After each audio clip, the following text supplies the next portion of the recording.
What's good, y'all? The NBA season is just a few days away, and I cannot wait for some meaningful basketball to be played. Since it is just around the corner, there's no time better than now to go over my awards predictions. I already did standings for the East, standings for the West. The only thing left to predict is the awards. Who's going to win MVP, Rookie of the Year, Defensive Player of the Year, everything. And I want to just thank you guys for all the love and support that you guys showed throughout the whole offseason, the preseason preview series, all of it. I really do appreciate it. If you aren't already, make sure you hit that subscribe button. With the season coming up, I'm going to be putting out lots of great NBA content, so you don't want to miss out. But you know what? Let's just get right into it. Let's start talking about awards, and let's start off with the big guns. Let's go with my MVP predictions. I do have Shai Gilgeous-Alexander repeating as a MVP this year. I have Nikola Jokic coming in second yet again, and then rounding out the top three, we have Jalen Brunson. So obviously, no disrespect to Jalen Brunson, but I really feel like it's pretty much a two-man race for MVP. On paper, at least, that's what it seems. It's going to probably be between Shai Gilgeous-Alexander and Nikola Jokic yet again. I feel like both of these guys are going to have teams at the top of the conference. OKC coming off their championship year, I have no doubt in my mind that they're going to be a top seed in the West yet again. And then now when you look at the Nuggets with Nikola Jokic,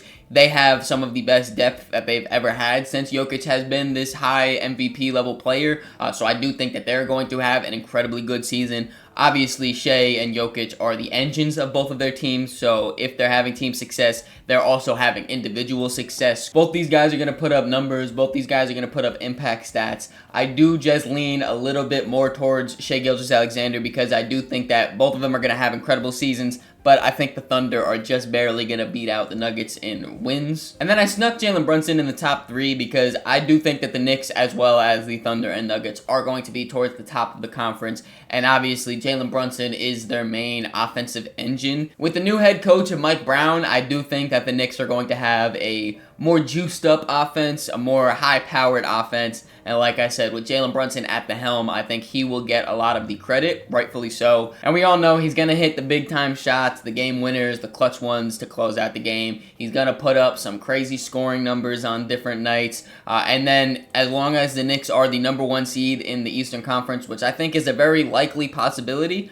he should definitely be well in the MVP conversation. And I don't have honorable mentions for every single award, but I do have some for MVP. Usually you rank the top 5 in MVP voting anyway, so to round out the top 5, I have Giannis Antetokounmpo and Luka Doncic. I think Giannis could have his Russell Westbrook MVP or Nikola Jokic type MVP, where he's going to have his team a little bit lower in the standings. I have the Bucks as the 6th seed this year, but it's going to be all of Giannis to get them to that 6th seed. I do think that this year it could be a big carry job for Giannis, so if he's putting up crazy stats and willing the Bucks to victories, I definitely think he could be in the conversation. And then Luka Doncic, it's going to be his first full year in Los Angeles with the Lakers. I do think he's going to have a little bit of a chip on his shoulder coming off that trade. Obviously, he's going to be in the big-time market with all the storylines, and we all know that's a big part of MVP voting. So I do think that Luka is going to have the narrative with the numbers, with the location, maybe with the wins as well, depending on how good the Lakers are, and he'll definitely be in that conversation. Moving on to our next award, I have Rookie of the Year, and of course, as most people probably have it, I have the number 1 draft choice, Cooper Flagg, winning Rookie of the Year,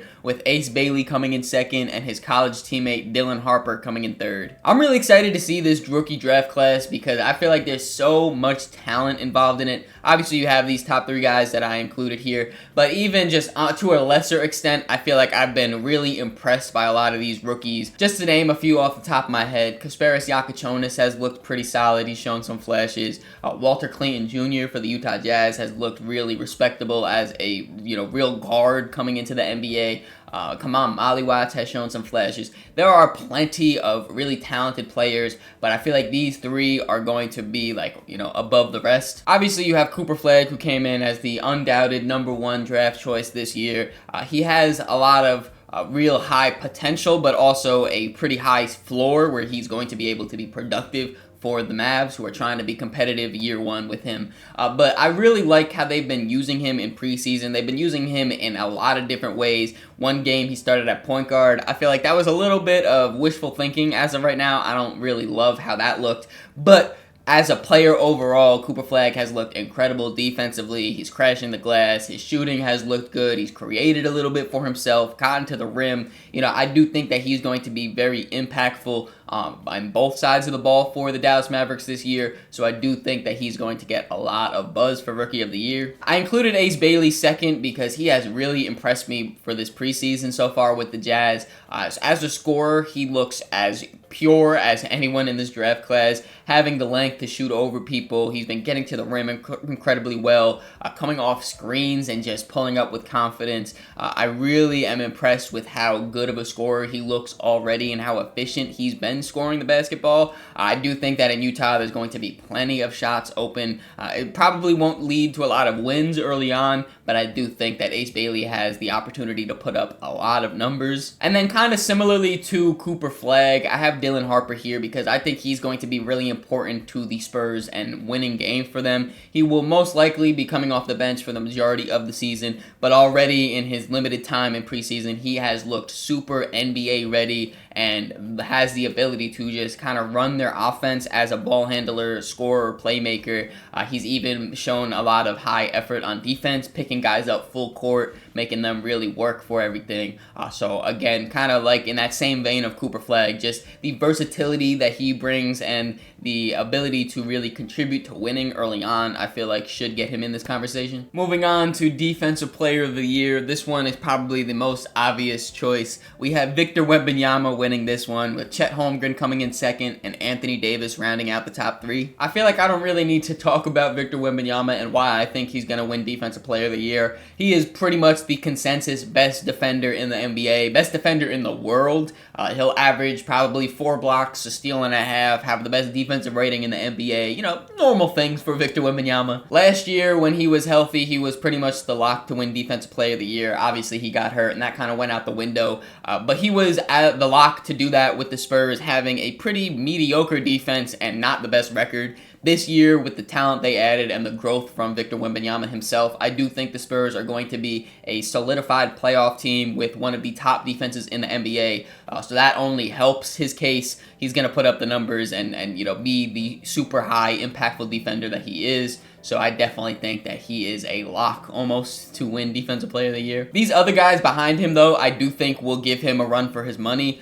Chet Holmgren was injured for pretty much the entire regular season last year for the Thunder, and they still had the best defense in the NBA. Now you add him for the full 82 games, hopefully at least, and I think that defense will look even more impressive. Him himself is one of the most versatile defenders in the NBA. I know I was just talking about Victor Wembanyama and all the things he brings. Chet Holmgren obviously isn't as great as a shot blocker and defender as he is, but he's damn close. He's still an incredible shot blocker. He's able to guard the pick and roll, switch out to the perimeter if he needs, force turnovers, and still just own the paint defensively. So I definitely think that he'll be high on this Defensive Player of the Year list. And then very similarly, we have Anthony Davis, who is probably the most versatile defender in the NBA. I don't know if you can give him that title or not, but I'll give it to him, whatever. I think that this Mavericks team is built around having a smothering defense with lots of length, lots of defensive playmaking, and Anthony Davis is great at both of those things. I think he'll be able to be one of the best defenders holding down one of the best defenses in the NBA, and that is the recipe for success for winning Defensive Player of the Year. And then as an honorable mention, I do have the reigning Defensive Player of the Year, Evan Mobley, here. He just barely missed out on this list. I still do think that the Cavs are going to have one of the better defenses in the NBA, and he will still be super impactful as a defender.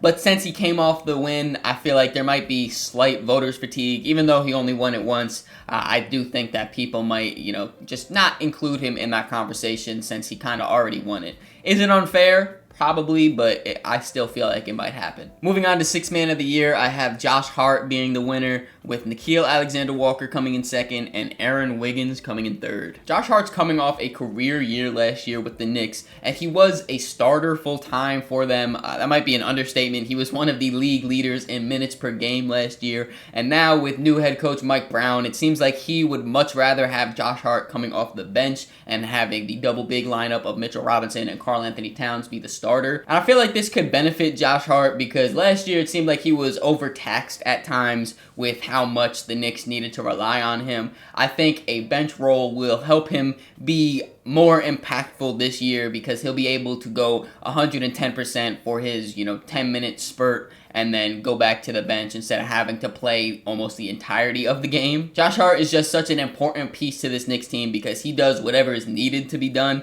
He'll rebound, he'll play make as their secondary creator, he'll cut to the basket and score. The only thing he can't really do is shoot the three ball, but sometimes he hits it, especially in real clutch moments.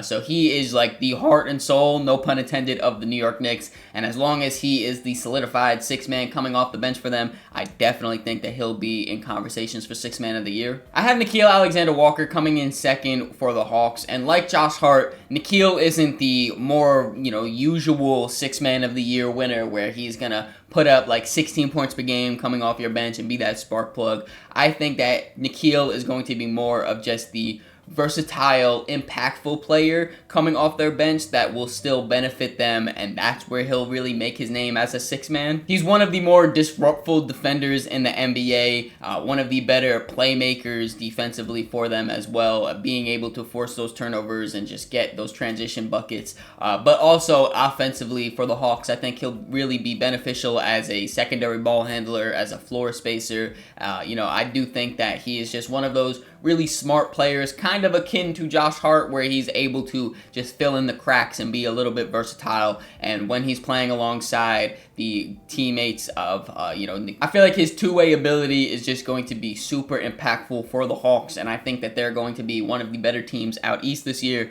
So I definitely think he'll deserve some kind of conversation. And then rounding out the top three, I have Aaron Wiggins. Last year, he was the OKC Thunder's leading scorer coming off the bench, and I think that this year he probably will do that again. I know a guy like Alex Caruso got a little bit more buzz for sixth man because of his kind of two-way ability and all-around impact, like I've been mentioning for Josh Hart and Nickeil Alexander-Walker. But Aaron Wiggins himself, just as a scorer, has looked super confident so far this preseason, and I do think that as long as he can get up to like 15 points per game or something like that, and the Thunder are still one of the top teams, he could definitely be in this conversation. We're more than halfway done with the awards, and this one is the Most Improved Player Award. I have Benedict Mathurin winning this one, with Asar Thompson coming in second and Cam Whitmore coming in third. This was one of the more harder awards to try to predict, and I feel like that's kind of what makes it so fun, because every year you have like a little bit of idea, because you could say like, oh, this guy is going to have more opportunity because he changed teams, or this guy left his team so he'll have more shots.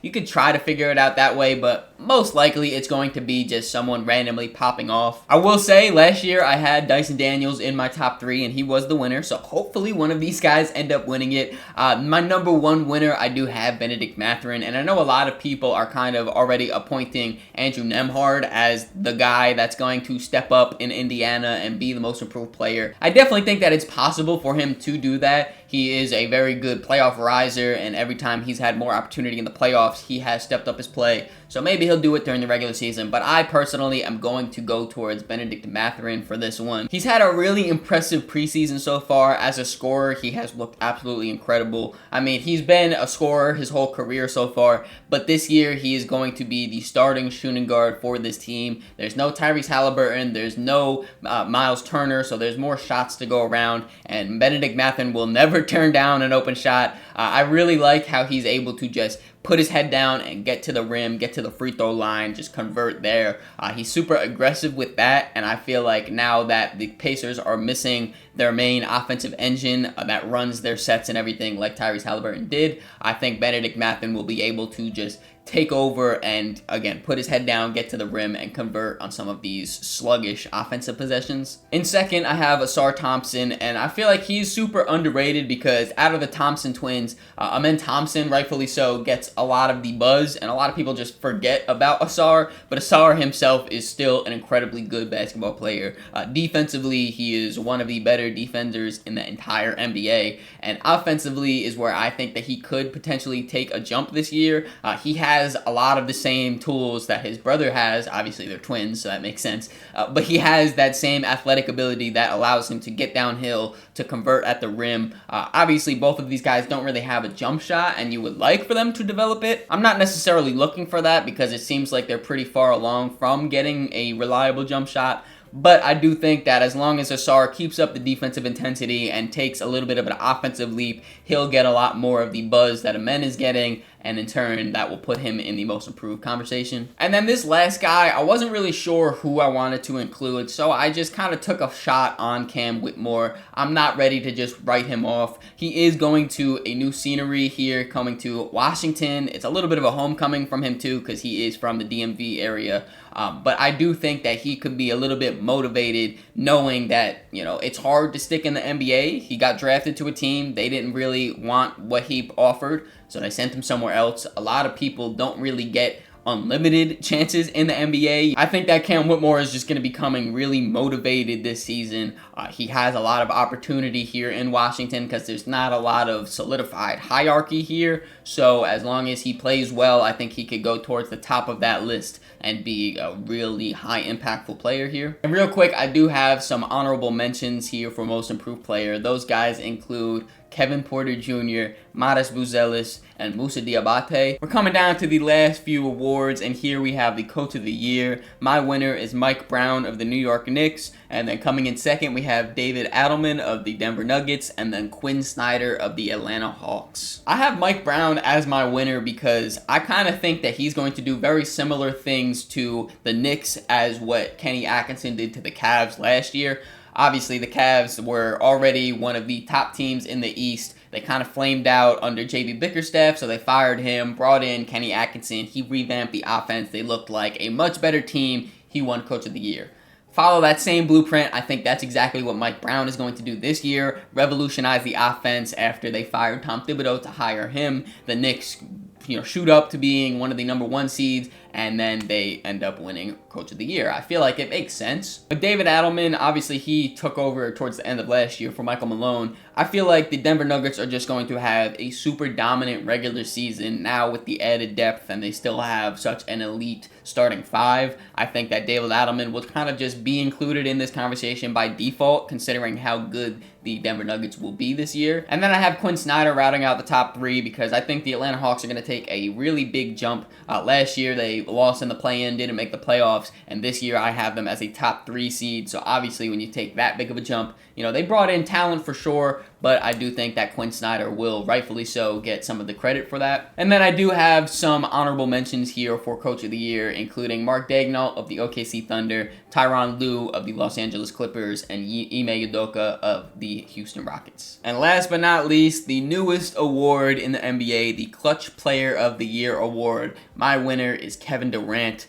with Trae Young coming in second and Luka Doncic coming in third. I know a lot of people hate on Clutch Player of the Year, but it's one of my favorite awards to try to predict because I just feel like it's a cool award at least. I ended up going with Kevin Durant as my winner this year. He's coming to Houston as the guy to save their offense, if that makes sense. I have no doubt in my mind that Kevin Durant is the guy they're going to go to if they need a clutch shot, a game-winning shot, to ice the game. They're going to put the ball in Kevin Durant's hands, one of the best scorers we have ever seen. So as long as the Rockets are in some close games, I know their defense might smother some teams and they just kind of run out the gym. But as long as they are in some of these close games, I think Kevin Durant is going to get every single opportunity that he wants. And I think that he will be able to convert a large majority of those. So I do think that he should be in the conversation for Clutch Player of the Year. Kind of same thing goes with Trae Young. Obviously, Ice Trae Young, he loves the moment himself as well. And I feel like since the Hawks are going to be, in my eyes, a very successful team this year,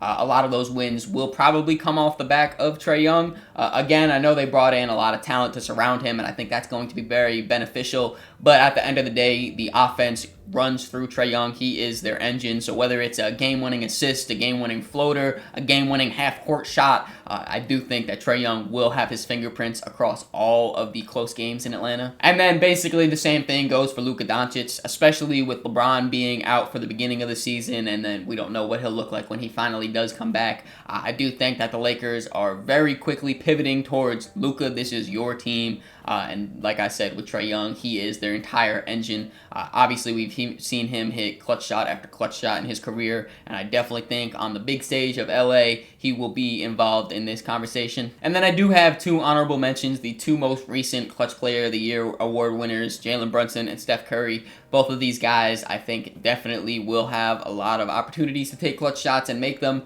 So, I definitely wanted to include them a little bit. But that is all of my award predictions for this NBA season. I realized I didn't include it in my standings predictions, so I guess I'll do my finals prediction in this video. I have the Denver Nuggets versus the New York Knicks in this 2025-2026 NBA Finals. And I do have my New York Knicks winning it in 6. Knicks in 6, baby. Let me know in the comments below, though, what you guys think of my award predictions. Let me know which one you agree with the most and which one you disagree with the most. Once again, though, I really want to thank you guys for all the support you showed this offseason. I'm super excited to continue all of these videos through the regular season. And I again, just want to thank you guys for watching the videos. Hope you guys enjoyed this video. If you did, make sure to leave it a like, subscribe so you don't miss the next one. In the description, there's links to all my social medias, so make sure you follow me on all those to keep up to date with me. Catch y'all.